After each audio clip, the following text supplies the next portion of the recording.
Johnny Ludlow, first series by Mrs. Henry Wood. Johnny Ludlow, first series, 1874, consists of 26 short, self-contained stories. Each chapter explores different events, mysteries, and social issues, with Johnny Ludlow either observing or participating. You can enjoy each story individually, making this series perfect for watching one chapter at a time. Part 13, Chapter 25, Over the Water. We had what they called the dead lights put in the ladies' cabin at Gravesend. That will show what the weather was expected to be in the open sea. In the saloon, things were pitching about before we reached Margate. Rounding the point off Broadstairs, the steamer caught it strong and sharp. Never heed a bit of pitching. Weave the wind all for us, and shall make a short passage, said the captain in hearty tones, by way of consolation to the passengers generally. A bit o' breeze at sea is rather pleasant. Pleasant it might be to him, Captain Toon, taking in a good dinner, as much at ease as if he had been sitting in his dining room ashore. Not so pleasant, though, for some of us, his passengers. Ramsgate and other landmarks passed, and away in the open sea it was just a gale. That and nothing less. Someone said so to the man at the wheel, a tall, middle-aged, bronze-faced fellow in shirt sleeves and open blue waistcoat. Bless your ignorance. This a gale? Why, 'tain't half a one. It'll be a downright fair passage. This unwill, shorter nor ordinary. What do you call a gale, if this is not one? I ain't allowed to talk. You may see it writ up. Writ up, it was. Passengers are requested not to talk to the man at the wheel. But if he had been allowed to talk and talk till now, he would never have convinced some of the unhappy creatures around that the state of wind then blowing was not a gale. It whistled in the sails. It roared over the paddle wheels. It seemed to play at pitch and toss with the sea. The waves rose with mountain force, and then broke like mad. The steamer rolled and lurched and righted herself, and then lurched and rolled again. Captain Toon stood on the bridge, apparently enjoying it, the gold band on his cap glistening in the sun. We got his name from the boat bills, and a jolly, courteous, attentive captain he seemed to be.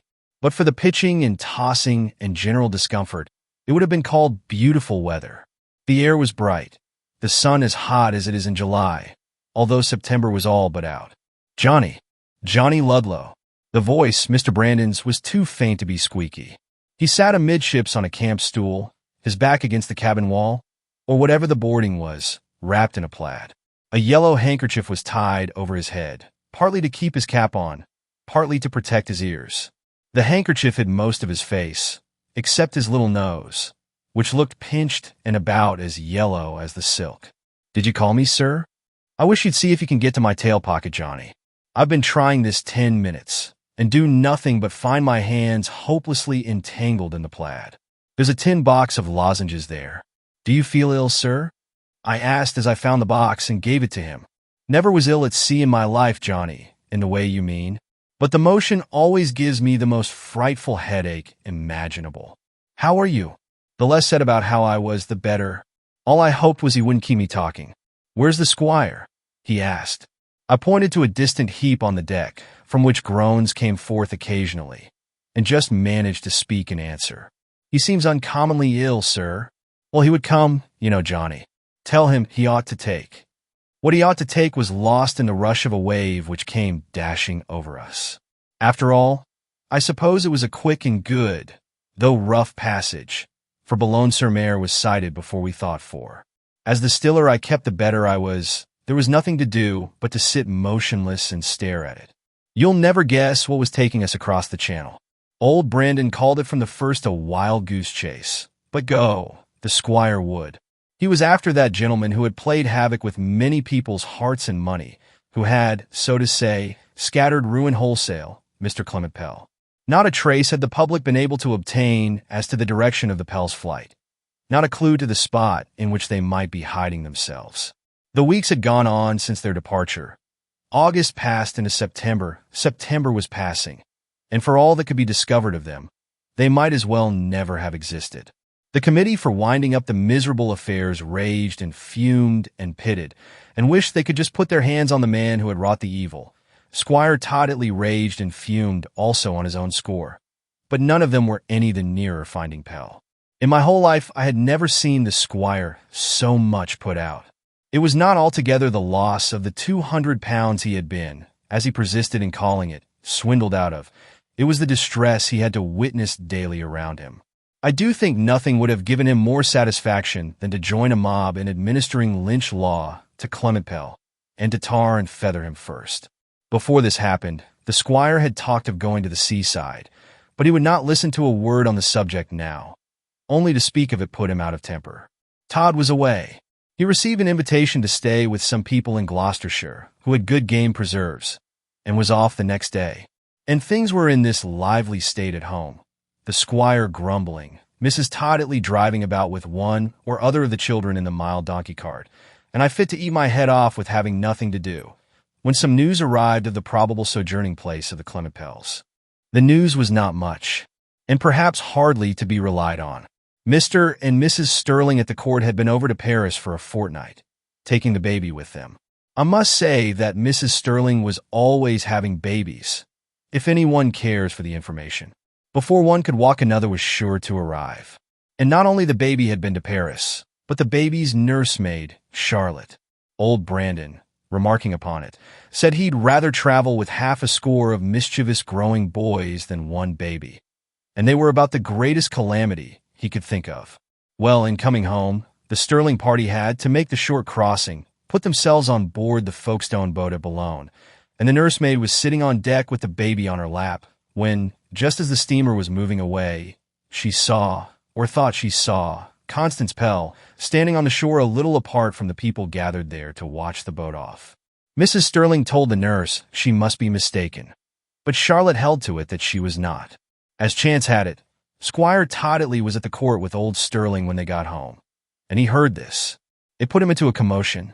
He questioned Charlotte closely, but she never wavered in her statement. "I am positive it was Miss Constance Pell, sir," she repeated. "She had on a thick blue veil, and one of them new-fashioned large round capes. Just as I happened to be looking at her, not thinking it was anybody I knew, a gust of wind took the veil right up above her bonnet, and I saw it was Miss Constance Pell. She pulled at the veil with both her hands, in a scuffle like to get it down again. Then I'll go off to Boulogne," said the squire, with stern resolution. And back he came to Dyke Manor full of it. "It will be a wild goose chase," observed Mr. Brandon, who had called in. "If Pell has taken himself no further away than Boulogne, that is, allowing he has got out of England at all, he is a greater fool than I took him for. Wild goose chase or not, I shall go," said the pater, hotly. "And I shall take Johnny. He'll be useful as an interpreter." "I will go with you," came the unexpected rejoinder of Mr. Brandon. "I want a bit of a change." And so we went up to London to take the steamer there. And here we were, all three of us, plowing the waves en route for Boulogne, on the wild goose chase after Clement Pell. Just as the passengers had come to the conclusion that they must die of it, the steamer shot into Boulogne harbor. She was tolerably long, swinging round, then was made fast, and we began to land. Mr. Brandon took off his yellow turban and shook his cap out. "Johnny, I'd never have come if I had known it was going to be like this," moaned the poor squire, and every trace of red had gone out of his face. "No, not even to catch Clement Pell. What on earth is that crowd for?" It looked about 500 people. They were pushing and crushing each other, fighting for places to see us land and go through the custom house. No need to tell of this. Not a reader of you, but you must know it well. The first thing, patent to my senses amidst the general confusion, was hearing my name shouted out by the squire in the custom house. Johnny Ludlow. He was standing before two Frenchmen in queer hats, who sat behind a table or counter, asking him questions and preparing to write down the answers. What his name was, and what his age, and where he was born, just as though he were a footman in want of a place. Not a word could he understand, and looked round for me helplessly. As to my French, well, I knew it pretty well, and talked often with our French master at Dr. Frost's, but you must not think I was as fluent in it as though I'd been a born Frenchman. It was rather the other way. We put up at the Hotel de Bains, a good hotel, as is well known, but nothing to look at from the street. Mr. Brandon had been in Boulogne before, and always used it. The table d'hôte restored the squire's color and spirits together, and by the time dinner was over, he felt ready to encounter the sea again. As to Mr. Brandon, he made his meal of some watery broth, 2 slices of melon, and a bowlful of pounded sugar. The great question was to discover whether the Clement Pells were in the town, and if so, to find them out. Mr. Brandon's opinion never varied, that Charlotte had been mistaken and they were not in the place at all. Allowing, for argument's sake, that they were there, he said they would no doubt be living partly in concealment, and it might not answer for us to go inquiring about them openly, lest they got to hear of it, and took measures to secure themselves. There was sense in that. The next day, we went strolling up to the post office in the Rue de Vieillards, the wind blowing us round the corners sharply, and there inquired for the address of the Clement Pells.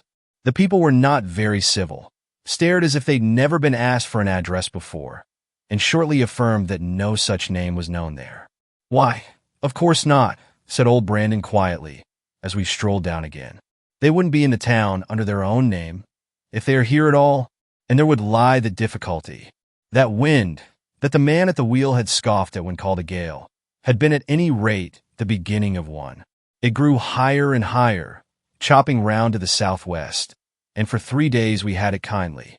On the second day, not a boat could get out or in, and there were no bathing machines to be had. The sea was surging, full of tumult, but it was a grand sight to see. The waves dashed over the pier, ducking the 3 or 4 venturesome spirits who went there. I was one of them, and received a good blowing up from Mr. Brandon for my pains. The gale passed. The weather set in again calm and lovely, but we seemed to be no nearer hearing anything of the Clement Pells. So far as that went, the time was being wasted, but I don't think any of us cared much about that.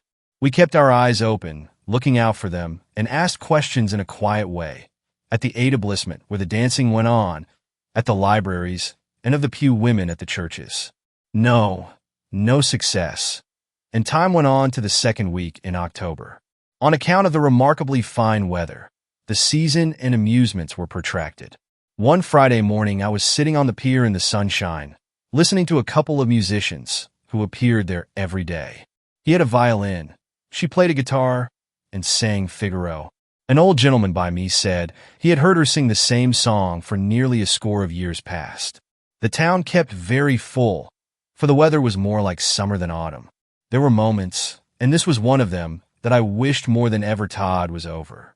Strolling back off the pier and along the port, picking my way amidst the ropes of the fishing boats stretched across my path, I met face to face Constance Pell.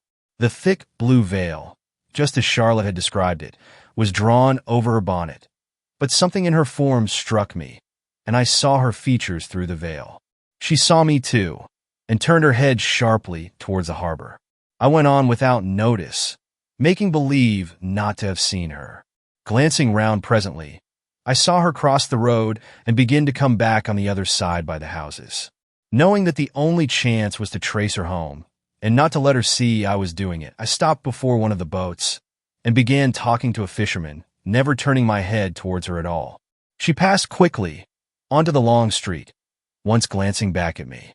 When she was fairly on her way, I went at the top of my speed to the port entrance of the hotel, ran straight through the yard and up to my room, which faced the street. There she was walking onwards and very quickly.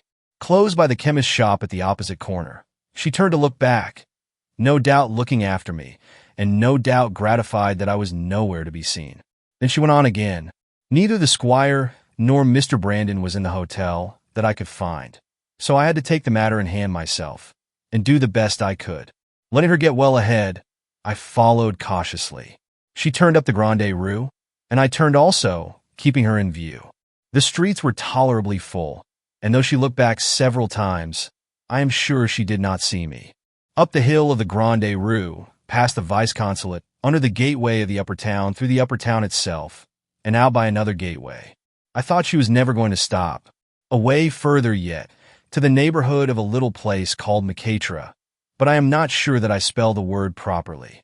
There she turned into a small house that had a garden before it. They call me a muff at home, as you have heard often, and there's no doubt I have shown myself a muff more than once in my life. I was one then. What I ought to have done was to have gone back the instant I had seen her enter. What I really did was to linger about behind the hedge and try to get a glimpse through it. It skirted the garden, a long, narrow garden, running down from the side of the house. It was only a minute or two in all, and I was really turning back when a maidservant in a kind of short brown bedgown, so Hannah called the things at home, black petticoat, gray stockings, and wooden sabots, came out at the gate, carrying a flat basket made of black and white straw. "Does Monsieur Pell live there?" I asked, waiting until she had come up. "Monsieurka," said the girl. "Pell, or Clement Pell. There is no gentleman's at all lives there," returned she, changing her language to very decent English. "Only one madam, and her young nieces." I seemed to take in the truth in a minute. They were there, but he was not. "I think they must be the friends I am in search of," was my remark. "What is the name?" "Brune." "Brune? Oh, Brown. A lady, and 4 young ladies?" "Yes, that's it. Bonjour, monsieur." She hurried onwards, the sabots clattering. I turned leisurely to take another look at the hedge and the little gate in it, and saw a blue veil fluttering inwards. Constance Pell, deeper than I, had been gazing after me. Where had the squire and old Brandon got to? Getting back to the hotel, I could not find either of them. Mr. Brandon might be taking a warm sea bath, the waiters thought, and the squire a cold one. I went about to every likely place, and went in vain. The dinner bell was ringing when they got in, tired to death, having been for some prolonged ramble over beyond Cape Cure. I told them in their rooms while they were washing their hands, but as to stirring in it before dinner, both were too exhausted for it. I said I thought they must be here, Brandon, cried the squire, in triumph. "He is not here now, according to Johnny," squeaked old Brandon. After dinner more time was lost. First of all, in discussing what they should do, next in whether it should be done that night. You see, it was not Mrs. Pell they wanted, but her husband. As it was then dark, it was thought best to leave it until morning. We went up and stayed about 10:30, taking a coach and passing en route the busy market scene. The coach seemed to have no springs. Mr. Brandon complained that it shook him to pieces. This was Saturday, you know. The squire meant to be distantly polite to Mrs. and the Miss Pells, but to insist upon having the address given him of Mr. Pell. "We'll not take the coach quite up to the door," said he, "or we may not get in." Indeed, the getting in seemed to be a matter of doubt. Old Brandon's opinion was that they'd keep every window and door barred, rather than admit us. So the coach set us down outside the furthermost barrier of the upper town, and we walked onto the gate, went up the path, and knocked at the door. As soon as the servant opened it, she had the same brown bedgown on, the same gray stockings and wooden sabots. The squire dexterously slipped past her into the passage to make sure of a footing. She offered no opposition, drew back, in fact, to make room. "I must come in. I have business here," said he, almost as if an apology. "The Messrs are free to enter," was her answer, "but they come to a house empty." "I want to speak to Madame Brown," returned the squire, in a determined tone. "Madame Brown and the Mies Browns are depart," she said. "They depart at daylight this morning, by the first convoy." We were in the front parlor then, a small room, barely furnished. The squire flew into one of his tempers. He thought the servant was playing with him. Old Brandon sat down against the wall and nodded his head. He saw how it was they had really gone, but the squire stormed a little and would not believe it. The girl, catching one word in 10, for he talked very fast, wondered at his anger. "The young gentleman's was at the place yesterday," she said, glancing at me. "It was a mal here, but they had come up before the morning, if they wanted so much to see Madame." "She is not gone." "I know better," roared the squire. "Look here, young woman. What's your name, though?" "Mathilde," said she, standing quite at ease, her hands turned on her hips and her elbows out. "Well then, I warn you that it's of no use your trying to deceive me. I shall go into every room of this house till I find Madame Brown, and if you attempt to stop me, I'll bring the police up here. Tell her that in French, Johnny." "I hear," said Mathilde, who had a very deliberate way of speaking. "I comprehend. The Messrs go into the rooms if they like, but I go with to see they not carry off any of the articles. This is the salon." Waiting for no further permission, he was out of the salon like a shot.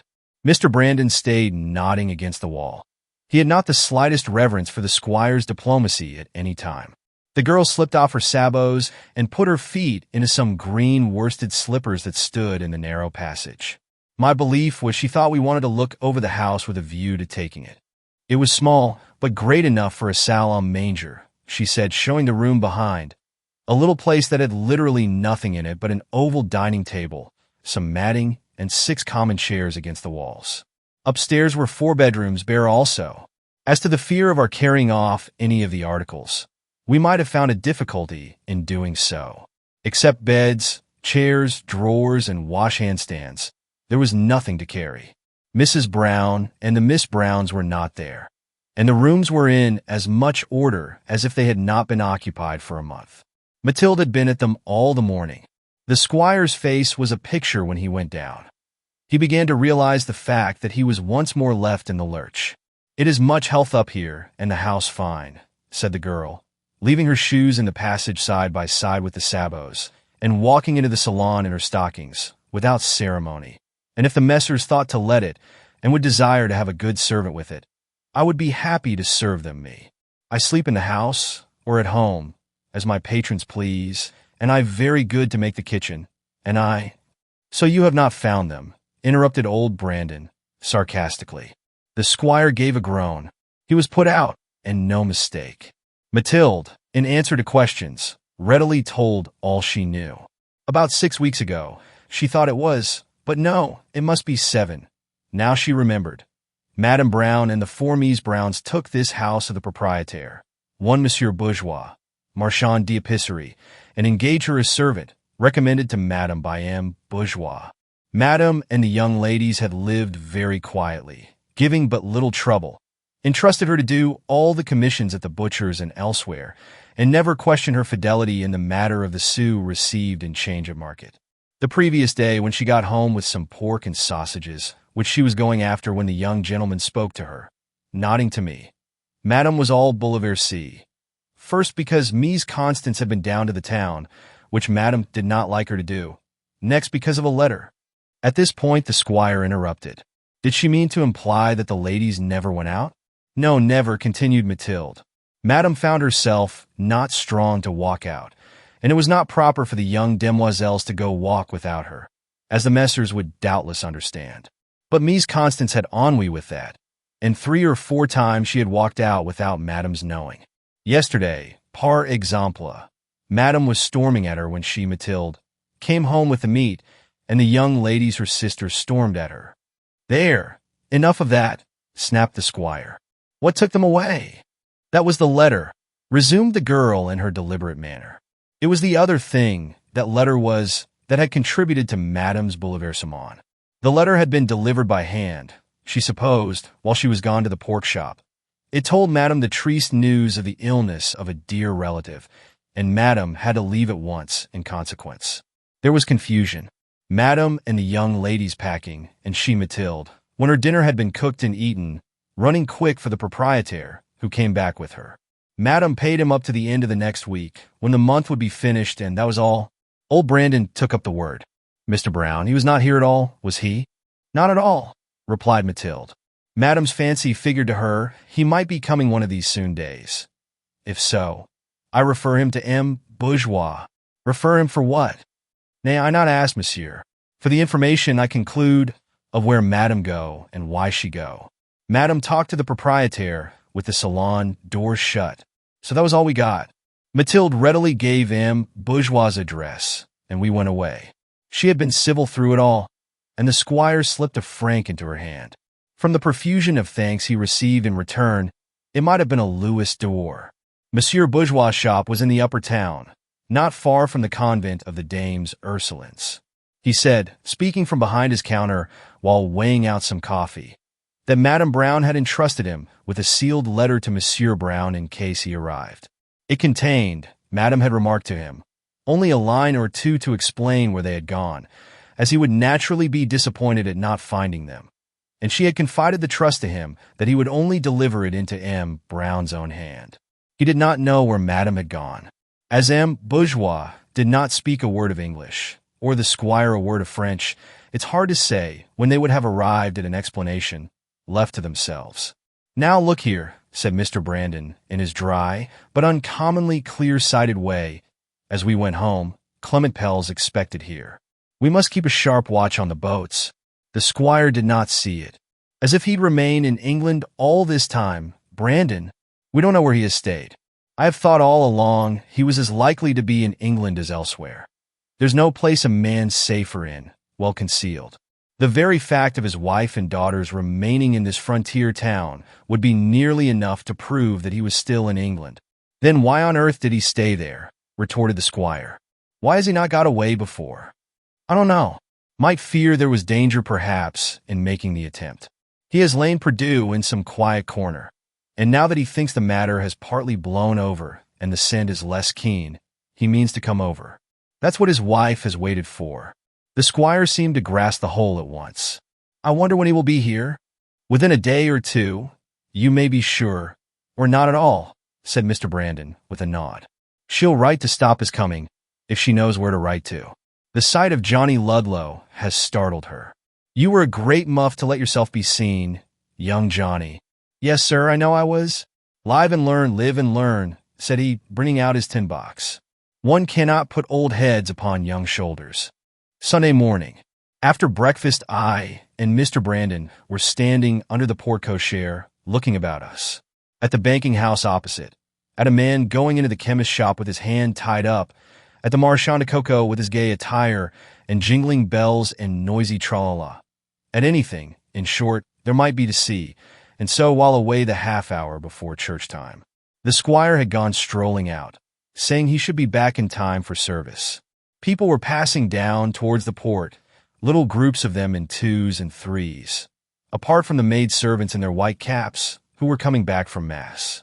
One of the hotel waiters stood near us, his white napkin in his hand.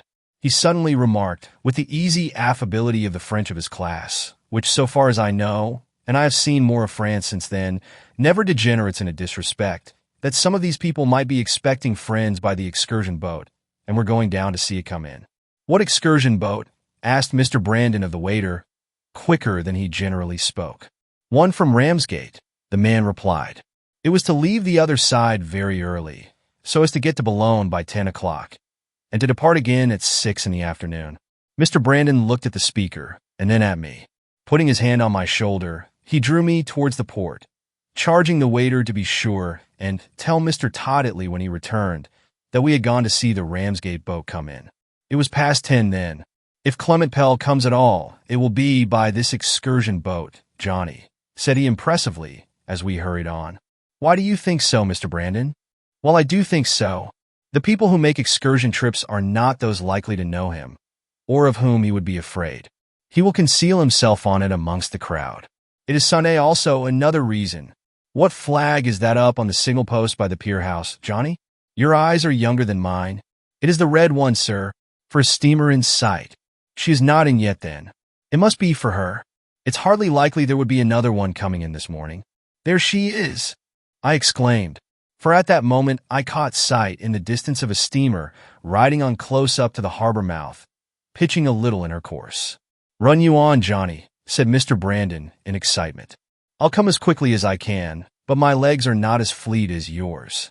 Get a place close to the cords and look out sharply." It was a bright day, somewhat colder than it had been, and the wind high enough to make it tolerably rough for any but good sailors, as the sparkles of white foam on the blue sea betrayed. I secured a good place behind the cord close to the landing stage. A regular crowd had collected, early though it was, Sunday being an idle day with some of the French.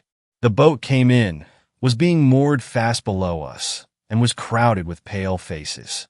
Up came the passengers, mounting the almost perpendicular gangway, assisted by the boatmen below, and by two appariteurs in their cocked hats and Sunday clothes above. It was nearly low water. Another quarter of an hour and they'd have missed their tide. Pleasant that would have been for the excursionists. As only one could ascend the ladder at once, I had the opportunity of seeing them all. Scores came. My sight was growing half confused, and there had been no one resembling Clement Pell. Some of them looked fearfully ill still, and had not put up the ears of their caps or turned down their coat collars, so that to get a good view of these faces was not possible. and Clement Pell might have already landed, for all I could be sure of to the contrary. Cloaks were common in those days, and traveling caps had long ears to them. It was quite a stroke of fortune. A lady with a little boy behind her came up the ladder, and the man standing next to me, he was very tall and big, went at once into a state of excitement.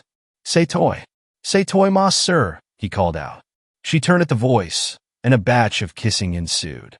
A stout dame pushed forward frantically to share the kissing, but a douanier angrily marched off the passenger towards the custom house.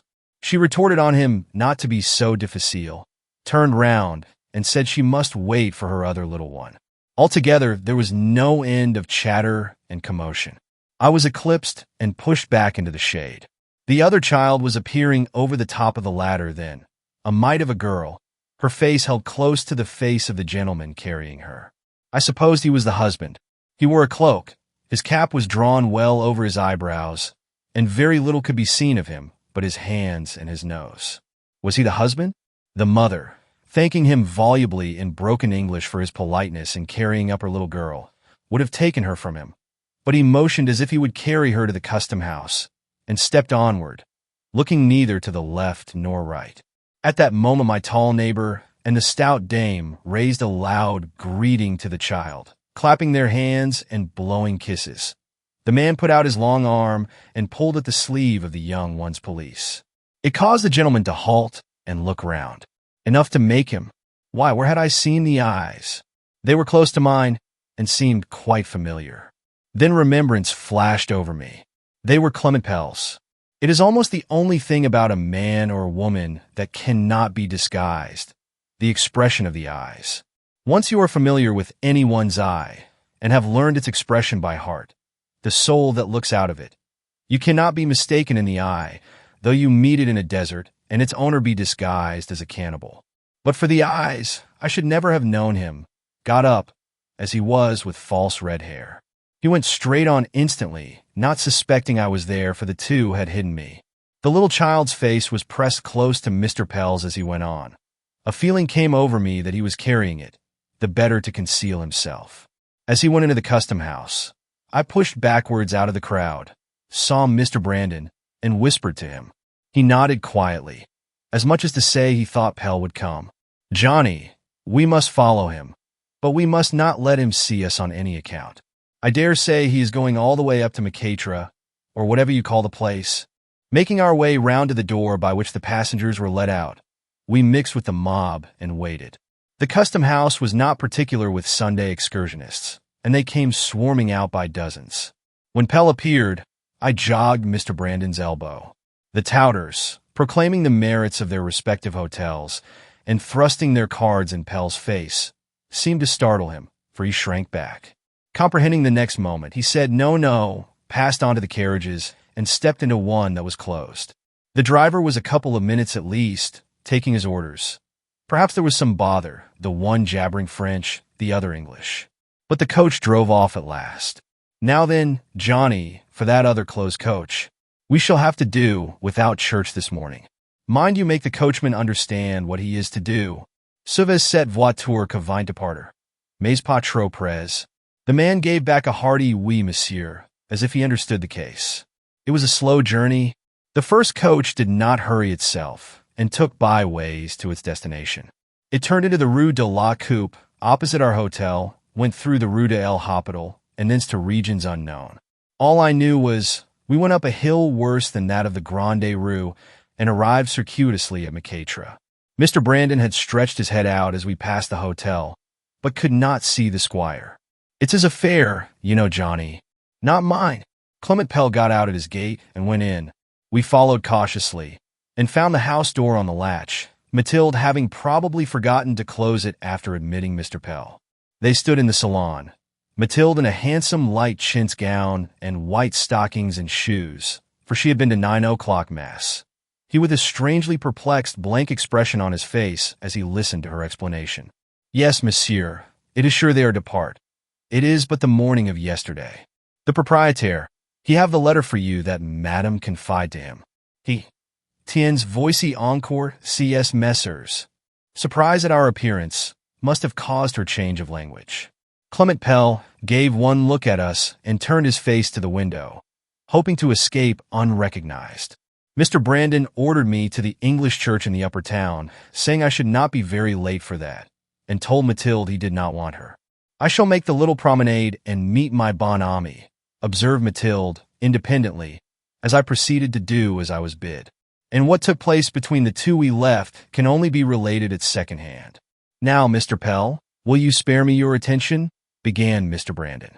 Clement Pell turned and took off his cloak and cap, seeing that it would be worse than useless to attempt to keep up the farce.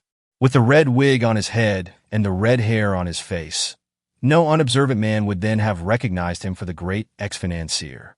Mr. Brandon was cold, uncompromising, but civil. Clement Pell, at first subdued and humble. Taking courage after a bit, he became slightly restive, somewhat inclined to be insolent. It is a piece of assurance for you to come here at all, sir, tracking me over my very threshold, as if you were a detective officer. What is the meaning of it? I don't owe you money. I have told you the meaning, replied Mr. Brandon, feeling that his voice had never been more squeaky, but showing no sign of wrath. The affair is not mine at all, but Squire Todd-Atlee's. I was down on the port when you landed. Went to look for you, in fact. The squire did not happen to be in the way, so I followed you up in his place. With what object? Why, dear me, Mr. Pell, you are not deaf. I mentioned the object. The squire wants his £200 refunded. A very clever trick, you're getting it from him. Clement Pell drew in his lips. His face had no more color in it than shock. He sat with his back to the wall, his hands restlessly playing with his steel watch chain. What had come of the thick gold one he used to wear? Mr. Brandon had a chair near the table and faced him. Perhaps you would like me to refund to you all my creditors' money wholesale, as well as Mr. Todd-Atlee's, retorted Clement Pell, mockingly. I have nothing to do with them, Mr. Pell. Neither, I imagine, does Mr. Todd-Atlee intend to make their business his. Let each man mind his own course and stand or fall by it. If you choose to assure me you don't owe a fraction to anyone else in the world, I shall not tell you that you do. I am speaking now for my friend, Squire Todd-Atlee. I would a great deal rather he were here to deal with you himself. But action has accidentally been forced upon me. I know that I owe a good deal of money, or, rather, that a good many people have lost money through me, returned Clement Pell, after a pause. It's my misfortune, not my fault. Mr. Brandon gave a dry cough. As to its not being your fault, Mr. Pell, the less said about that the better. It was in your power to pull up in time, I conclude, when you first saw things were going wrong. Clement Pell lifted his hand to his forehead, as if he felt a pain there. You don't know, he said irritably, a great deal of impatience in his tone. No, I'm thankful that I don't, said Mr. Brandon, taking out his tin box and coolly eating a lozenge. I am very subject to heartburn, Mr. Pell. If ever you get it, try magnesia lozenges. An upset, such as this affair of yours has been, would drive a man of my nerves into a lunatic asylum. It may do the same by me before I have done with it, returned Clement Pell. And Mr. Brandon thought he meant what he said. Anyway, it is rumored that some of those who are ruined will be there before long, Mr. Pell. You might, perhaps, feel a qualm of conscience if you saw the misery it has entailed. And do you think I don't feel it? Returned Mr. Pell, catching his breath. You are mistaken if you suppose I do not. About Squire Todd-Atlee's £200, sir, resumed old Brandon, swallowing the last of the lozenge. Is it convenient to you to give it me? No, it is not, was the decided answer, and he seemed to be turning restive again. But I will thank you to do so, Mr. Pell. I cannot do so, and not to make excuses over it. They will only waste time. I have not got the money. I cannot give it. Upon that they set on again, hammer and tongs. Mr. Brandon insisting upon the money, Pell vowing that he had it not, and could not, and would not give so much as a £10 note of it. Old Brandon never lost his temper, never raised his voice, but he said a thing or two that must have stung Pell's pride. At the end of 20 minutes, he was no nearer the money than before. Pell's patience gave signs of wearing out. Mr. Brandon could have gone quietly on till bedtime. You must be aware that this is not a simple debt, Mr. Pell. It is, in fact, something worse. For your own sake, it may be well to refund it. Once more I say I cannot, Am I to understand that is as much as to say you will not? If you like to take it so. It is most painful to me, Mr. Brandon, to have to meet you in this spirit, but you force it on me. The case is this. I am not able to refund the debt to Squire Todd-Hitley, and he has no power to enforce his claim to it. I don't know that. I do, though. It is best to be plain, as we have come to this, Mr. Brandon, and then perhaps you will bring the interview to an end and leave me in peace. You have no power over me in this country, none whatever. Before you can obtain that, there are certain forms and ceremonies to be gone through in a legal court. You must make over the— Squire Todd-Hitley's is not a case of debt, interrupted old Brandon. If it were, he would have no right in honor to come here and seek payment over the heads of the other creditors. It is a case of debt, and nothing else. As debt, only could you touch me upon it here, and not then until you have proved it and got judgment upon it in England. Say, if you will, that I have committed murder or forged banknotes. You could not touch me here unless the French government gave me up at the demand of the English government. Get all the police in the town to this room, if you will, Mr. Brandon, and they would only laugh at you. They have no power over me. I have committed no offense against this country. Look here, said old Brandon, nodding his head. I know a bit about French law, perhaps as much as you knew it years ago. What you say is true enough. An Englishman, whether debtor or criminal, in his own land, cannot be touched here unless certain forms and ceremonies, as you express it, are first gone through. But you have rendered yourself amenable to French law on another point, Clement Pell. I could consign you to the police this moment, if I chose, and they would have to take you. Clement Pell quite laughed at what he thought the useless boast. But he might have known old Brandon better. What is my crime, sir? You have come here and are staying here under a false name, Brown. That is a crime in the eyes of the French law, and one that the police, if they get to know of it, are obliged to take cognizance of. No, exclaimed Clement Pell, his face changing a little. Yes, said Mr. Brandon. Were I to give you up for it today, they would put you on board the first boat leaving for your own country. Once on the opposite shore, you may judge whether Squire Todd-Hitley would let you escape again. It was all true. Mr. Pell saw that it was so. His fingers nervously trembled. His pale face wore a piteous aspect. You need not be afraid of me. I am not likely to do it, said Mr. Brandon. I do not think the squire would. But you see now what lies within his power.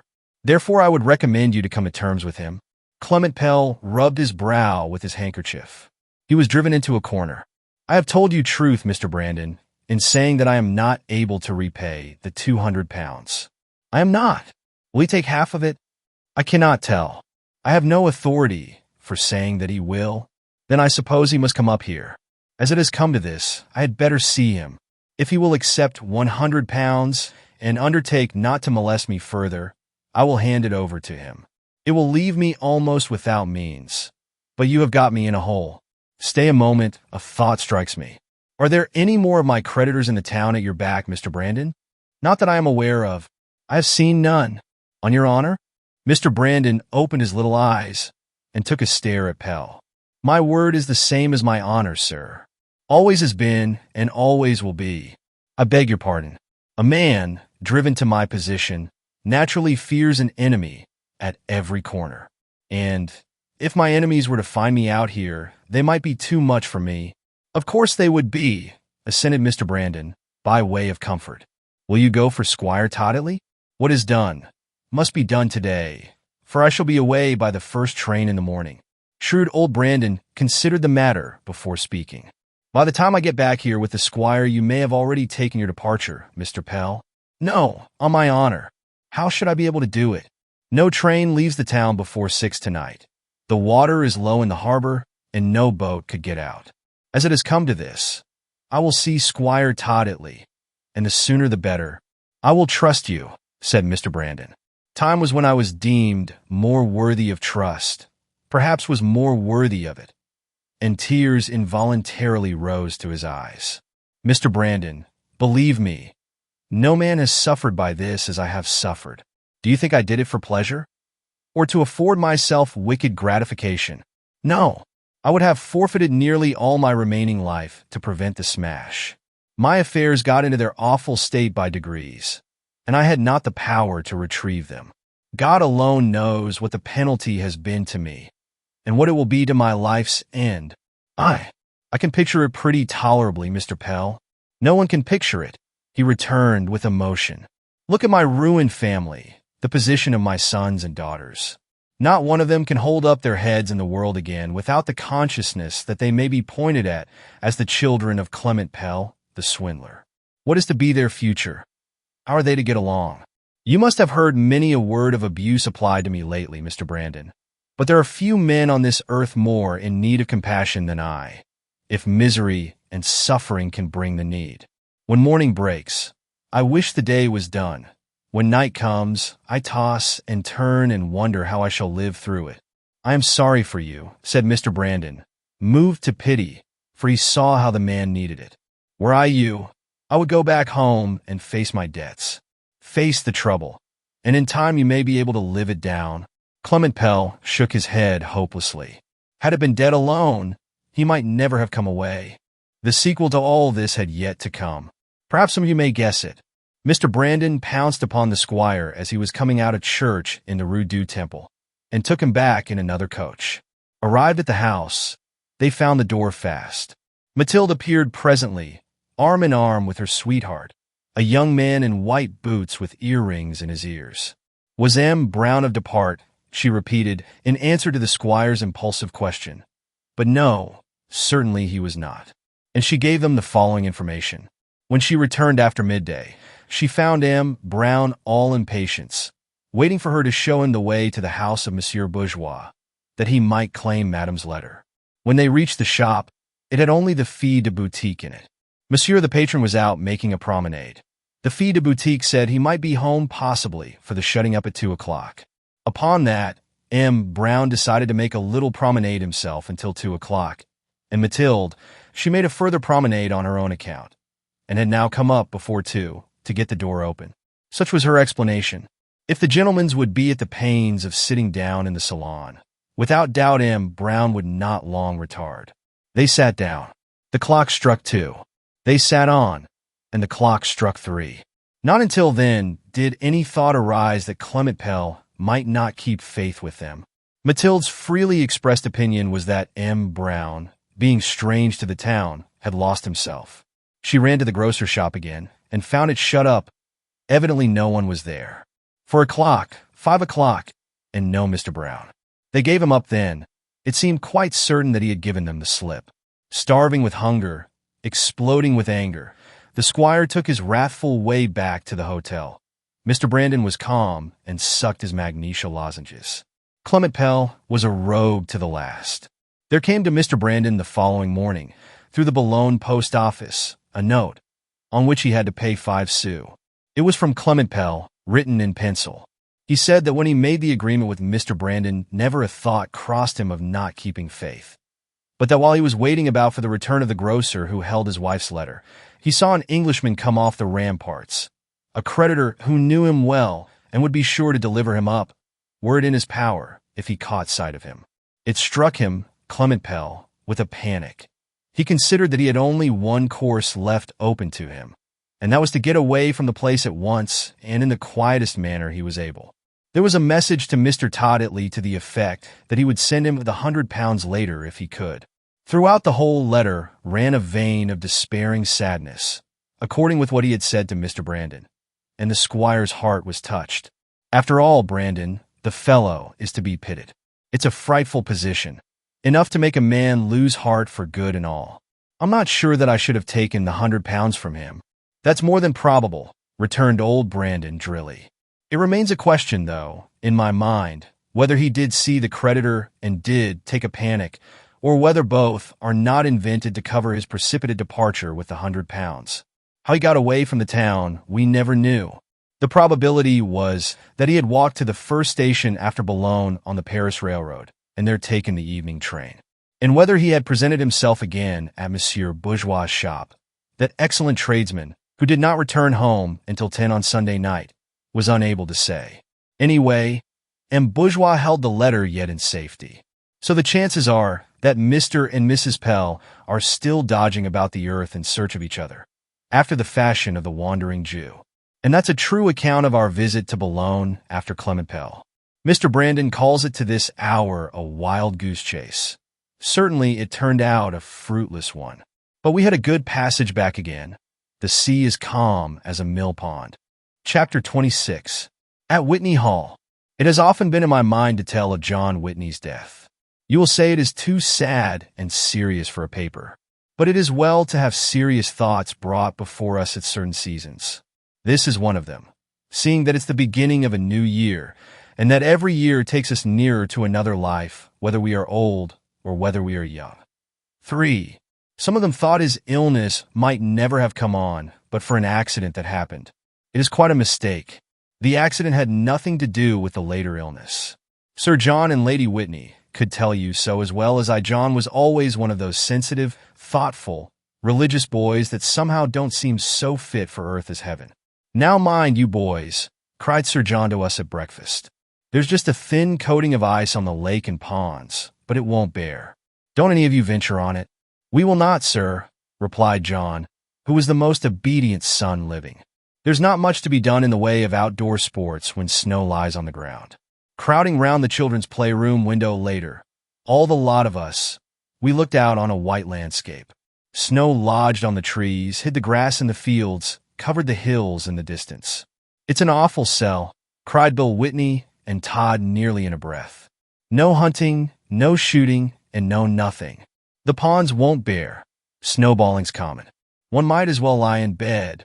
And what sort of a sell do you suppose it is for the poor men who are thrown out of work? Asked Sir John, who had come in, reading a newspaper, and was airing his back at the fire. Their work and wages are stopped, and they can't earn bread for their children. You boys are dreadfully to be pitied. You are? He tilted his steel spectacles up on his good old red nose and nodded to us.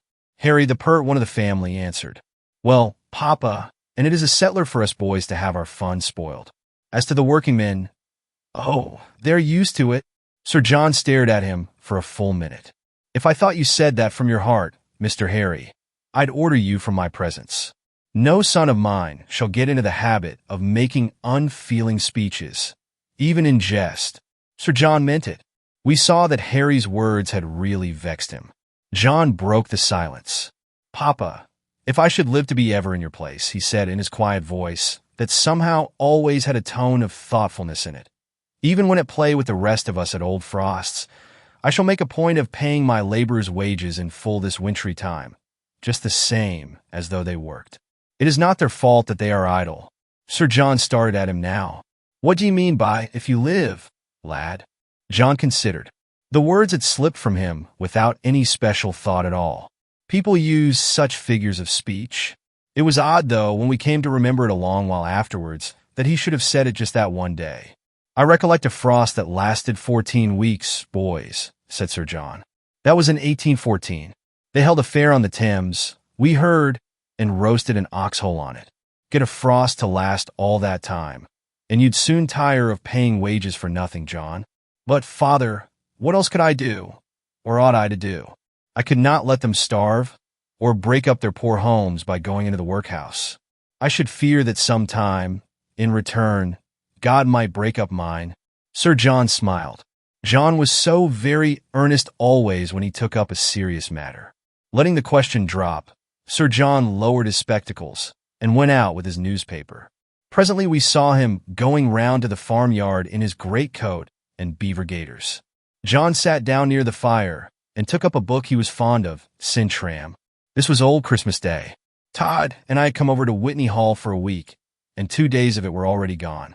We liked being there, and the time seemed to fly. Todd and Bill still stood staring and grumbling at the snow, wishing the frost would get worse or go.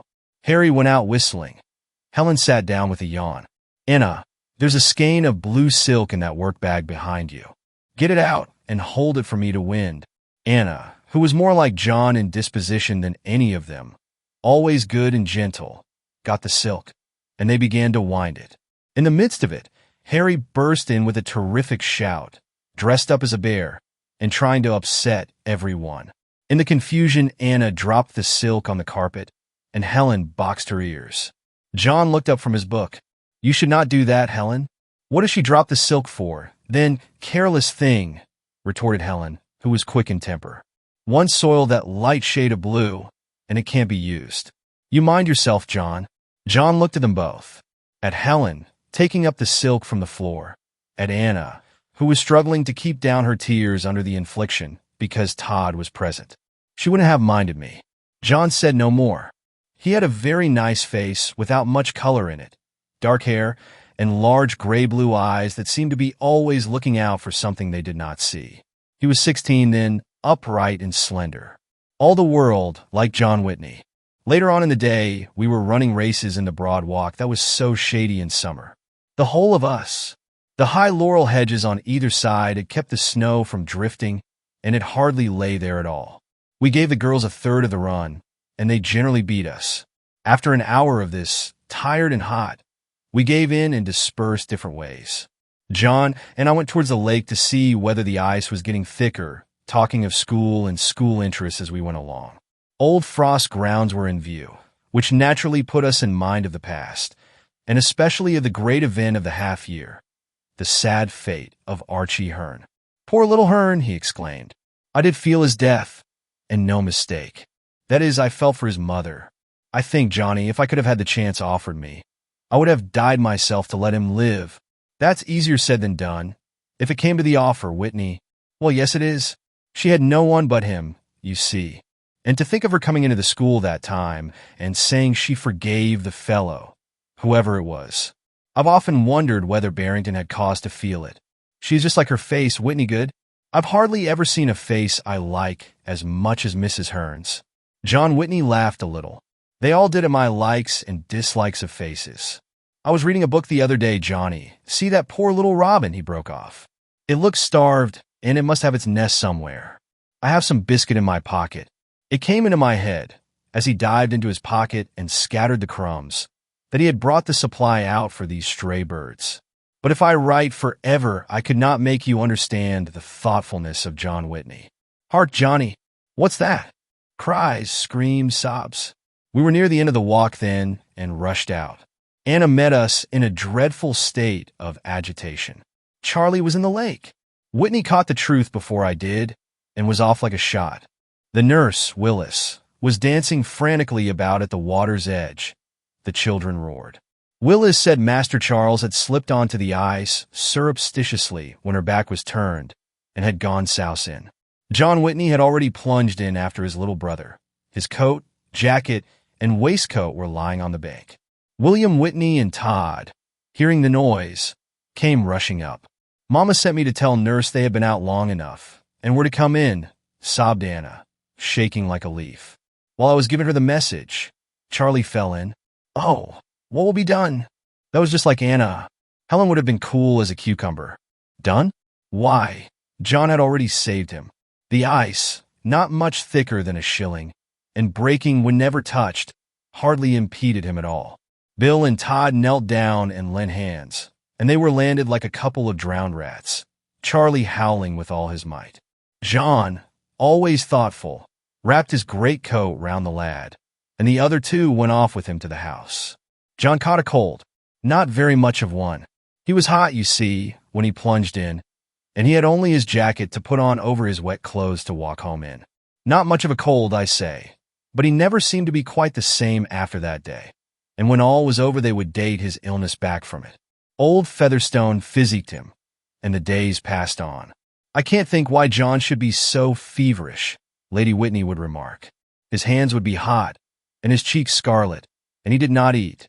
Featherstone failed to alter the state of things. So one day Sir John took him into Worcester to Mr. Carden. Mr. Carden did not seem to think much of it, as we heard over at Dyke Manor. There was nothing wrong with the lungs or any other vital part. He changed the medicine that Featherstone had been giving, and said he saw no present reason why John should not go back to school. Sir John, standing by in his old spectacles, listening and looking, caught up the words at present and asked Mr. Carden whether he had any particular meaning in saying it. But Mr. Carden would not say. Sending his pleasant blue eyes straight into Sir John's, he assured him that he did not anticipate mischief or see reason to fear it. He hoped that once John was back with his studies and his companions, he would recover tone and be as well as ever. And Mr. Carden's physic did good. For when Whitney came back after the holidays, he seemed himself again. Lady Whitney gave 500 directions to Mrs. Frost about the extras he was to eat and drink, all being had in to assist at the conference. The rest of us rather wished for fevers ourselves, if they entailed beaten-up eggs and wine and jelly between meals. He did his lessons, and he came out in the playground, though he did not often join in play, especially rough play, and he went for walks with us or stayed in as inclination led him, for he was allowed liberty in all things. By Easter he had grown thinner and weaker, and yet there was no specific disease. Mr. Carden came over to Whitney Hall and brought Dr. Hastings, and they could not discover any, but they said he was not strong and wanted care. It was left to John to decide whether he would go back to school after Easter or not, and he said he should like to go. And so the weeks went on again. We could not see any change at all in him. It was too gradual, I suppose. He seemed very quiet, strangely thoughtful always, as though he were inwardly puzzling over some knotty question hard to solve. Any quarrel or fight would put him out beyond belief. He'd come up with his gentle voice and stretch out his hands to part the disputants, and did not rest until he had made peace. Wolfe Barrington, with one of his sneers, said Whitney's nerves were out of joint. Once or twice we saw him reading a pocket Bible. It's quite true. And there was something in his calm face and in his blue-gray eyes that hushed those who would have ridiculed. I say, Whitney, have you heard? I asked. The doctor means to have the playground enlarged for next half. Part of the field is to be taken in. Does he? Returned Whitney. It was the 29th of May and a half holiday. The rest had gone in for hare and hounds. I stayed with Whitney because he'd be dull alone. We were leaning over the playground gate. Blair let it out this morning at mathematics. By the way, Whitney, you did not come into them.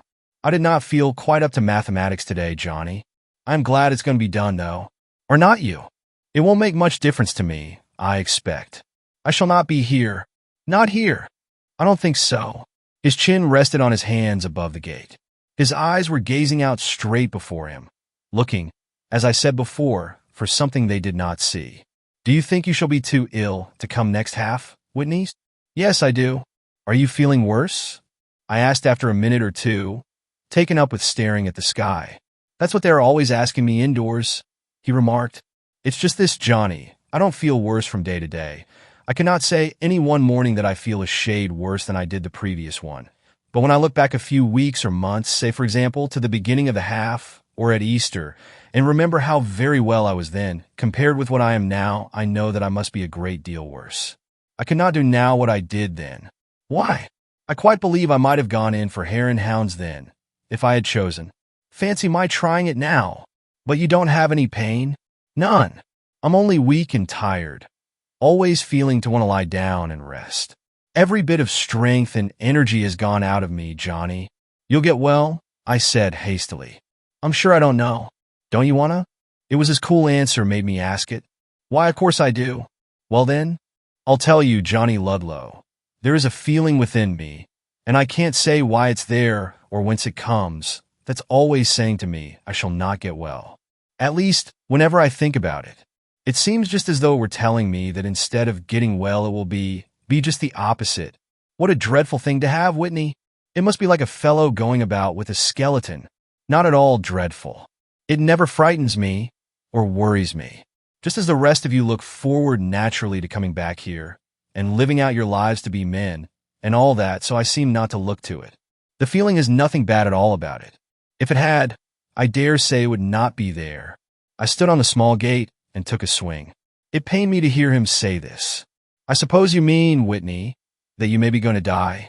That's about it, Johnny. I don't know it. I may get well after all, but you don't think you will? No, I don't. Little Hearn first, I next. Another ought to follow, to make the third. You speak as easily as if it were only going out to tea, Whitney. Well, I feel easy. I do indeed. Most of us would be daunted, at any rate. Exactly. Because you are not going to die. Johnny Ludlow, I am getting to think a great deal, to have a sort of insight that I never had before, and I see how very wisely and kindly all things are ordered. If he had gone in for a bout of tumbling like the mountebanks, I could not have been as much surprised as to hear him say this. It was more in Mrs. Frost's line than in ours. It laid hold on me at once, and from that moment, I believed that John Whitney would die. Look here, Whitney. It is evident by what you say about failing strength that you must be getting worse. Why don't you tell them at home and go there and be nursed? I don't want to be nursed. I'm not ill enough for it. I'm better as I am, here amongst you fellows. As to telling them, time enough for that. And what is there to tell? They see for themselves I am not as strong as I was. There's nothing else to tell. There's this feeling that you say lies upon you. What? And alarm them for nothing? I dare say. There would be a hullabaloo. I should be rattled home in the old family coach, and Carden would be sent for, post-haste, Hastings also, and well, you are a muff, Johnny. I've told you this because I like you, and because I thought you would understand me, which is more than the other fellows would. Mind you keep counsel. Well, you ought to be at home. I'm better here, while I am as I am. The holidays will be upon us soon. I expect I shall not come back afterwards. Now, if you ask me till next week, I could not give a better account of the earlier part of John Whitney's illness than this. He was ill, and yet no one could find out why he should be ill, or what was the matter with him.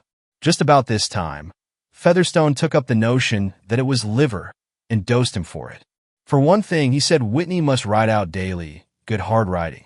So a horse would be brought over from the hall by the old groom, and they would go out together. During the Whitsun week, when Sir John was away from Parliament, he came also and rode with him.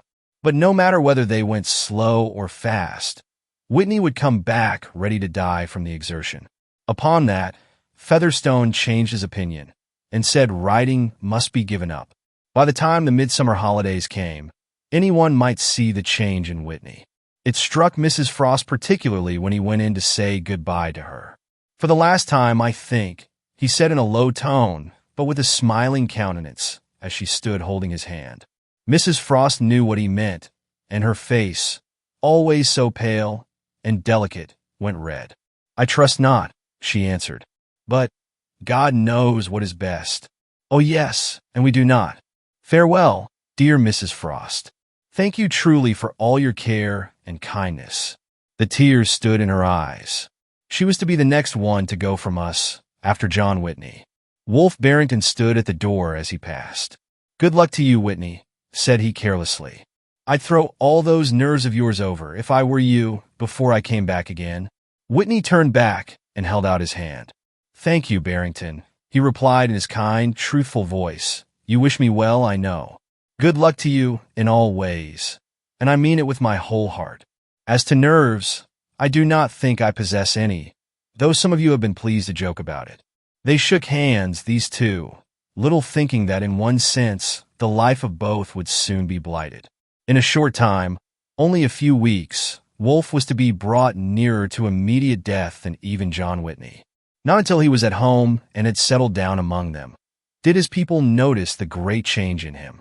Lady Whitney, flurried and anxious, sent for Sir John from London. Mr. Carden was summoned, and old Featherstone met him often in consultation. Dr. Hastings came once or twice, but he was an invalid himself then, and Mr. Carden, as everyone knew, was equal to anything. Still, it was a positive fact. There was no palpable disease to grapple with in John, only weakness and wasting away. No cough, no damaged lungs. If only it were gout or dropsy, one would know what to do, grumbled Featherstone. But Mr. Carden kept his own counsel. They decided that John should go to the seaside for change. As if it could do me any good, he remonstrated. Change won't make any difference to me, and I'd a great deal rather stay quietly at home. Why do you say it will not do you good? Cried Lady Whitney, who happened to hear him. Because, mother, I feel nearly sure that it will not. Oh dear, cried she, flurried out of her senses. John's going to turn rebellious now. No, I am not, said John, smiling at her. I mean to go without any rebellion at all. There's my best lad, said she fondly. Change of scene is all pleasure, John. It's not like going through a course of pills and powders. Well, they all went to the seaside, and at the end of 5 weeks they all came back again. John had to be assisted out of the carriage from fatigue. There could be no mistake now. After that, it was just a gradual decay. The sinking was so imperceptible that he seemed to be always at a standstill, and some days he was as well as anyone need be. His folk did not give up hope of him. No one does in such cases. John was cheerful and often merry. "It can't be consumption," Sir John would say. "We've nothing of the kind in our family, neither on his mother's side nor on mine. A younger sister of hers died of a sort of decline. But what can that have to do with John? Why, clearly nothing," as everyone agreed. In one of Mr. Carden's visits, Sir John tackled him as he was going away, asking what it was. The two were shut up together talking for a quarter of an hour. Mr. Carden's horses. He generally came over in his carriage, growing rampant the while. Sir John did not seem much wiser when the sitting was over. He only shuffled his spectacles about on his old red nose, as he used to do when perplexed. Talking of noses, you never saw two so much alike as his and the squire's, particularly when they went into a temper. Not very long after they were back from the seaside, and directly after school met, the accident occurred to Barrington. You have heard of it before, and it has nothing to do with the present paper. John Whitney took it to heart. "He is not fit to die," Bill heard him say. "He is not fit to die." One morning John walked over to see him, resting on stiles and gates between whiles. It was not very far, but he was good for very little now. Barrington was lying flat on his bed, Mrs. Hearn waiting on him. Wolf was not tame then. "It's going to be a race between us, I suppose, Whitney," said he. "You look like a shadow." "A race?" replied Whitney, not taking him. "In that black-plumed slow coach that carries dead men to their graves and leaves them there. A race which of us two will have the honor of starting first. What a nice prospect. I always hated clayey soil. Fancy lying in it for ever and a day. Fancy, rather, being born on angels' wings and living with God in heaven for ever and ever," cried Whitney earnestly. "Oh, Barrington, fancy that. You do for a parson," retorted Barrington. The interview was not satisfactory. Whitney so solemnly earnest, Wolf so mockingly sarcastic, but they parted good friends. It was the last time they ever saw each other in life. And thus a few more weeks went on. Now old Frost had one most barbarous custom, and that was letting the boys take the few days of Michaelmas holiday, or not, as the parents pleased. Naturally, very few did please. I and Todd used to go home, but that was no rule for the rest. We did not go home this year. A day or two before the time, Sir John Whitney rode over to Dyke Manor. "You had better let the two boys come to us for Michaelmas," he said to the squire. "John wants to see them, and they'll cheer us up. It's anything but a lively house, I can tell you, Toddetly, with the poor lad lying as he is." "I can't see why he should not get well," said the squire. "I'm sure I can't. Carden ought to be able to bring him round." "So he ought," assented the squire. "It would be quite a feather in his cap, after all these months of illness. As to the boys, you may be troubled with them, and welcome, Sir John, if you care to be." And so, we went to Whitney Hall that year instead of home. John had the best rooms, the two that opened into one another. Sometimes he would be on the bed in one, sometimes on the sofa in the other. Then he would walk about on someone's arm, or sit in the easy chair at the west window, the setting sun full on his wasted face. Barrington had called him a shadow. You should have seen him now. John had talked to Barrington of angels. He was just like an angel in the house himself. And, will you believe it, they had not given up hope of his getting well again.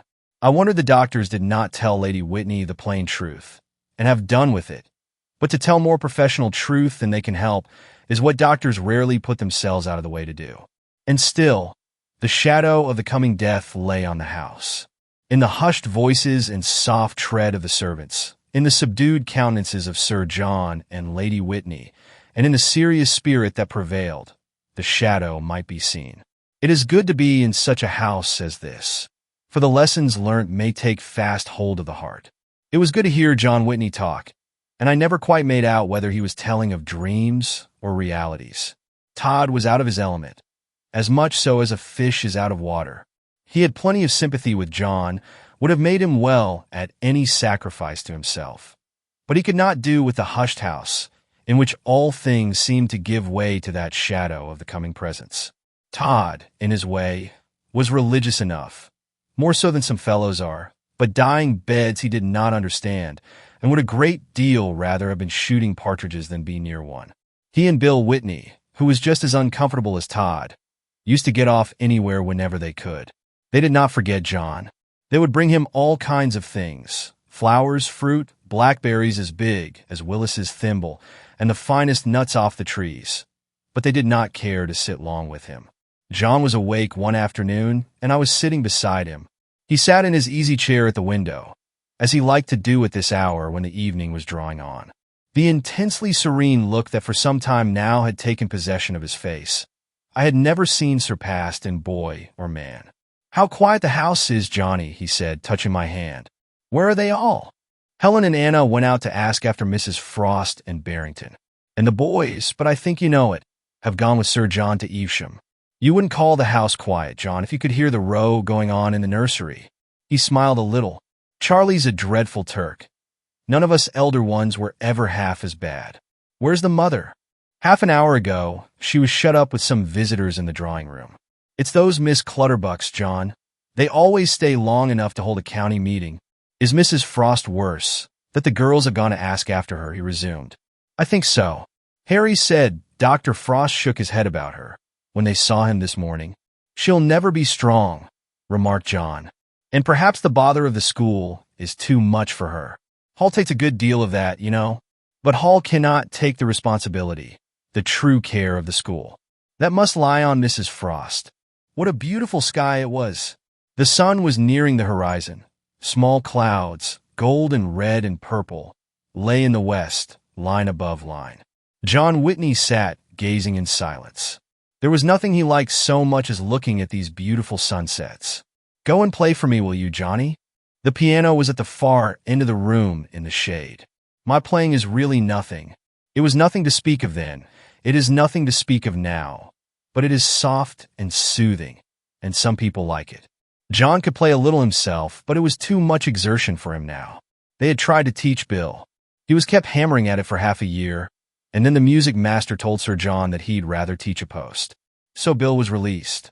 "The same thing that you played the evening before last, Johnny." "Play that? But I can't.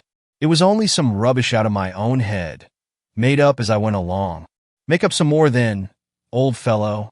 I had hardly sat down when Lady Whitney came in, stirred the fire. If they kept up much, he felt the room too warm, and took one of the elbow chairs in front of it. "Go on, my dear," she said. "It is very pleasant to hear you." But it was not so pleasant to play before her. Not that, as I believe, her ears could distinguish the difference between an Irish jig and the Dead March in Saul, and I soon left off. The playing or the fire had sent Lady Whitney into a doze. I crossed the room and sat down by John. He was still looking at the sunset, which had not much changed. The hues were deeper, and streaks of gold shot upwards in the sky. Toward the north there was a broad horizon of green, fading into gold and pale blue. Never was anything more beautiful. John's eyes fixed on it. "If it is so beautiful here, Johnny, what will it be there?" He breathed, scarcely above a whisper. "It makes one long to go." Sometimes, when he said these things, I hardly knew how to answer, and would let his words die off into silence. "The picture of heaven is getting realized in my mind, Johnny, though I know how poor an idea of it must needs be. A wide, illimitable space, the great white throne, and the saints in their white robes falling down before it, and the harpists singing to their harps. You must think of it often, very often. The other night in bed, when I was between sleep and waking, I seemed to see the end, to go through it. I suppose it was 1 part thought and 3 parts dream. I was dead, Johnny. I had already my white robe on, and angels were carrying me up to heaven. The crystal river was flowing along, beautiful flowers on its banks, and the tree of life, whose leaves are for the healing of the nations. I seemed to see it all, Johnny. Such flowers, such hues, brighter than any jewels ever seen. These colors are lovely, pointing to the sky, but they are tame compared with those I saw. Myriads of happy people were flitting about in white, redeemed as I was. The atmosphere shone with a soft light. The most delicious music floated in it. Oh, Johnny, think of this world with its troubles and disappointments and pains. And then think of that other one. The sunset was fading. The pale colors of the north were blending together, like the changing hues of the opal. There are two things I have more than loved here, he went on. Colors and music. Not the clashing of many instruments, or the mere mechanical playing, however classically correct, of one who has acquired his art by hard labor, but the soft, sweet, dreamy touch that stirs the heart. Such as yours, Johnny. Stop, old fellow. I know what you would say, that your playing is no playing at all, compared with that of a skilled hand, that the generality of people would wonder what there is in it. But for myself, I could listen to you from night till morning. It was very foolish of him to say this, but I like to hear it. It is the sort of music, as I have always fancied, that we shall hear in heaven. It was the sort I seemed to hear the other night in my dream. Soft, low, full of melody. That sort, you know, Johnny. Not the same. That was this earth's sweetest music etherealized. Hearing him talk like this, the idea struck me that it might be better for us all generally if we turn our thoughts more on heaven and on the life we may find there. It would not make us do our duty any the less earnestly in this world. Then take colors, he went on. No one knows the intense delight I have felt in them. On high days and holidays, my mother wears that big diamond ring of hers. You know it well, Johnny. Often and often have I stolen it from her finger to let the light flash upon it, and lost myself for half an hour. Aye, and more, gazing entranced on its changing hues. I love to see the rays and the drops of the chandeliers. I love to watch the ever-varying shades on a wide expanse of sea. Now these two things that I have so enjoyed here, bright colors and music, we have the promise of finding in heaven. Aye, the Bible tells us so. And I saw the harpers harping with their harps, he repeated to himself, and then fell into silence. Johnny, look at the opal in the sky now. It was very soft and beautiful. And there's the evening star. I turned my head. Yes, there it was, and it trembled in the sky like a point of liquid silver. Sometimes I think I shall see the holy city before I die, he continued. See its picture as in a mirror, the New Jerusalem. Oh, Johnny, I should have to shade my eyes. Not a beautiful color or shade, but will be there. And her light like unto a jasper stone, clear as crystal. When I was a little boy, for perhaps Papa brought me home a kaleidoscope from London. It was really a good one, and its bits of glass were unusually brilliant. Johnny, if I lived to be an old man, I could never describe the intense joy those colors gave me. Any more than I can describe the joy I seemed to feel the other night in that dream of heaven. He was saying all this in a tender tone of reverence that thrilled through one. I remember another thing about colors. The year that Papa was pricked for High Sheriff, Mama went over with him to Worcester for the March Assize time, and she took me. I was 7, I think. On the Sunday morning, we went with the crowd to service in the cathedral. It was all very grand and imposing to my young mind. The crashing organ, the long procession of white-robed clergy and college boys, the two majestic beings in scarlet gowns, their trains held up by gentlemen, and the wigs that frightened me. I had been told I was going to college to see the judge. In my astonished mind, I don't think I knew which was judge and which was organ. Papa was in attendance on the judges, the only one who seemed to be in plain clothes in the procession. An impression remained on me that he had a white wand in his hand, but I suppose I was wrong. Attending Papa walked his black-robed chaplain who was to preach, looking like a crow amongst gay-plumaged birds. And, lining the way all along the body of the cathedral from the north entrance to the gates of the choir, were Papa's livery men with their glittering javelins. You've seen it all, Johnny, and know what the show is to a child such as I was. But now, will you believe that it was all as nothing to me, compared with the sight of the many-colored, beautiful east window? For I sat in full view of it. We had gone in rather late, and so were only part of the throng. Mama with me in her hand. I remember I wore purple velvet. Johnny was stepping into the choir after the judges and clergy had taken their places, when one of the black-gowned beadsmen would have rudely shut the gates upon her. Upon that, a verger pushed out his silver mace to stop him. "Hist," says he, "it's the High Sheriff's lady, my Lady Whitney." And the beadsman bowed and let us pass. We were put into the pew under the subdean's stall.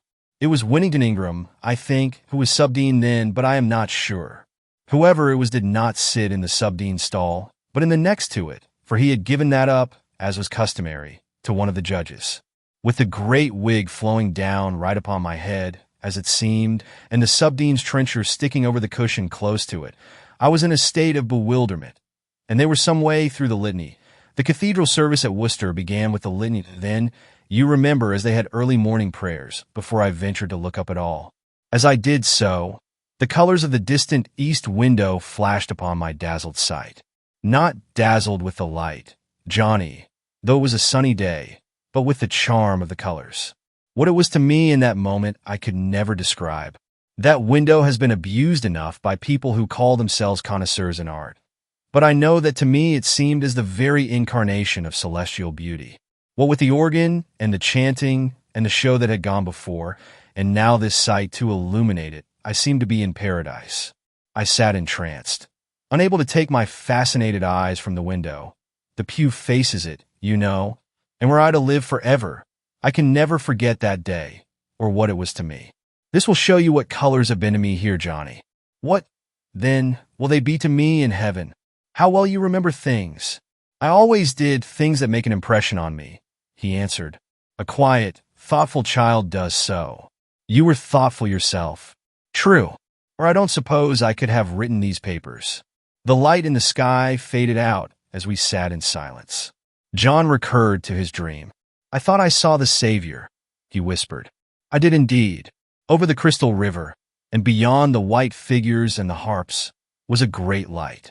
There stood in it one different from the rest. He had a grand, noble countenance, exquisite in sweetness, and it was turned upon me with a loving smile of welcome. Johnny, I know it was Jesus. Oh, it will be good to be there. No doubt of it. Very good for him. The strange thing was that I felt no fear. None. Just as securely as I seemed to lie in the arms of the angels, so did I seem secure in the happiness awaiting me. A great many of us fear death, Johnny. I see now that all fear will cease with this world, to those who die in Christ. A sudden burst of subdued sobbing broke the stillness of the room and startled us beyond everything. Lady Whitney had wakened up and was listening. Oh, John, my darling boy, don't talk so, she said, coming forward and laying her cheek upon his shoulder. We can't spare you. We can indeed. His eyes were full of tears. So were mine. He took his mother's hand and stroked it. But it must be, mother dear, he gently whispered. God will temper the loss to you all. Any of them but you, John. You were ever my best and dearest son. It's all for the best, mother. It must be. The others are not ready to go. And don't you care to leave us? She said, breaking down again. I did care. Very much. But lately I seem to have looked only to the time when we shall meet again. Mother, I do not think now I would live if the chance were offered me. Well, it's the first time I ever heard of young people wanting to die, cried Lady Whitney. Mother, I think we must be very close on death before we want it, he gently answered. Don't you see the mercy? That when this world is passing from us, we are led insensibly to long for the next? She sat down in the chair that I had got up from, and drew it closer to him. A more simple-minded woman than Lady Whitney never lived. She sobbed gently. He kept her hand between his. It will be a great blow to me. I know that. And to your father. He feels it now more than he shows, John. You have been so good and obedient, you see. Never naughty and giving us trouble like the rest. There was another silence. His quiet voice broke it. Mother dear, the thought has crossed me lately that it must be good to have one, whom we love very much, taken on to heaven. It must make it seem more like our final home. It must, I think, make us more desirous of getting there. John's gone on to it. You and Papa will be thinking, we shall see him again when the end comes. And it will cause you to look for the end, instead of turning away from it, as too many do. Don't grieve, Mother. Had it been God's will, I should have lived. But it was not, and he is taking me to a better home. A little sooner, a little later. It cannot make much difference which, if we are only ready for it when it comes. The distant church bells, which always rang on a Friday night, broke upon the air. John asked to have the window opened. I threw it up, and we sat listening. The remembrance of that hour is upon me now, just as vividly as he remembered the moment when he first saw the old east window in the cathedral. The melody of the bells, the sweet scent of the mignonette in the garden, the fading sky. I close my eyes and realize it all. The girls returned, bringing word that Mrs. Frost was very ill, but not much more so than usual. Directly afterwards, we heard Sir John come home. "They are afraid Barrington's worse," observed Helen. "And of course it is worrying Mrs. Frost. Mr. Carden has not been there today either, though he was expected. They hope he will be over the first thing in the morning." And they trooped, Sir John and the boys, all eagerly talking of the pleasant afternoon they had had, and what they had seen and done at Evesham. But the room, as they said later, seemed to have a strange hush upon it, and John's face an altered look, and the eager voices died away again.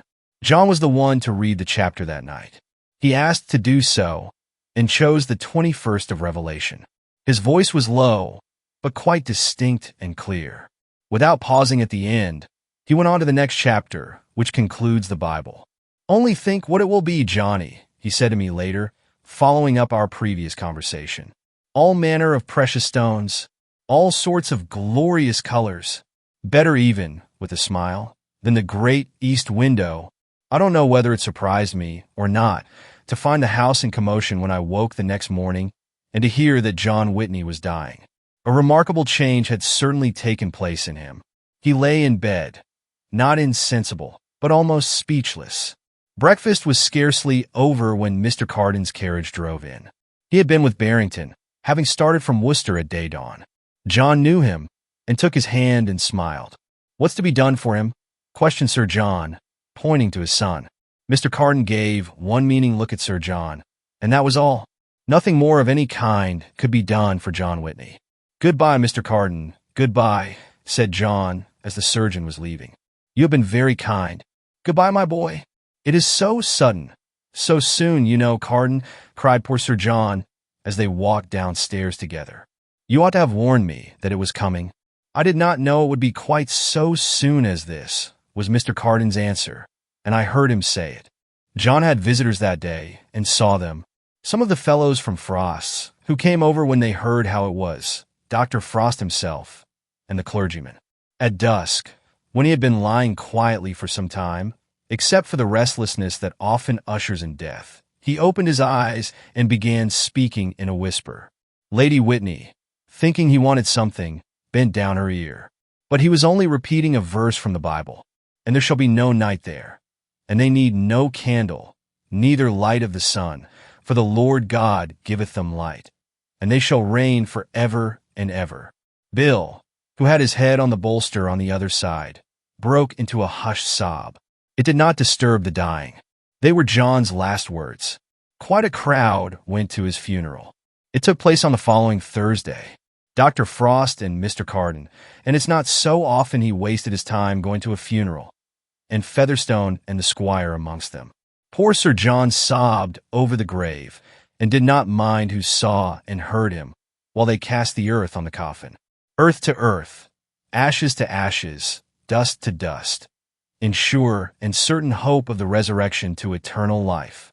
That the solemn promise was applicable to John Whitney, and that he had most assuredly entered on that glorious life, I knew as well then as I know now. The corruptible had put on incorruption, the mortal immortality. Not much of a story, you will say, but I might have told a worse, and I hope, seeing we must all go out at the same gate, that we shall be as ready for it as he was. Johnny Ludlow. The End.